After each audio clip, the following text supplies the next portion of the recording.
High, কেমন আছো তোমরা সবাই? নিশ্চয়ই খুব ভালো আছো ঘূর্ণিঝড়ের পর। সবই তো রোদ ফোদ উঠে ঠিকঠাক হয়ে গেছে। আজ একটু মনের কথা বলি তাহলে। একটা মধ্যবিত্ত ফ্যামিলি থেকে একটা বড় কোর্স করা বা পড়তে যাওয়া খুব টাফ, জানো তো বন্ধুরা। আশেপাশে রিলেটিভসরা বলতে থাকে যে বিয়ে দিয়ে দিন না, এত পড়ার কি আছে মেয়েদের। কিন্তু আমার মা না কোনো কথা শোনেনি, আমাকে সিকমে ভর্তি করে দিয়েছিল, ধুলাগড়ি। আমাদের একটা কাজ ছিল, সেই জন্য ধুলাগড়িতে চলে যেতে হয়েছিল। সেই জন্য সমস্ত যে পুরানি ইয়া তাজা হয়ে যায় বলে না, সেই রকম হয়ে গেল।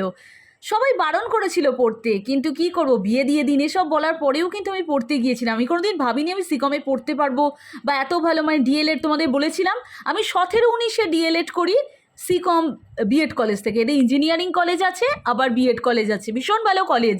আর সর্বোপরি কি মনে পড়ে জানো, ওখানকার টিচার্সদের ফ্যাকাল্টিরা দারুণ ছিল। আর সব থেকে ভালো তো ছিলেন Bhatta sir, Saptarni ma'am, Moumita ma'am. প্রচুর বন্ধুও ছিল সেখানে, এত ভালো ভালো ফ্রেন্ড ছিল। পাইল, বাকিদের কথাও খুব মনে পড়ে। পূজার সাথে তো দেখাও হয়েছিল।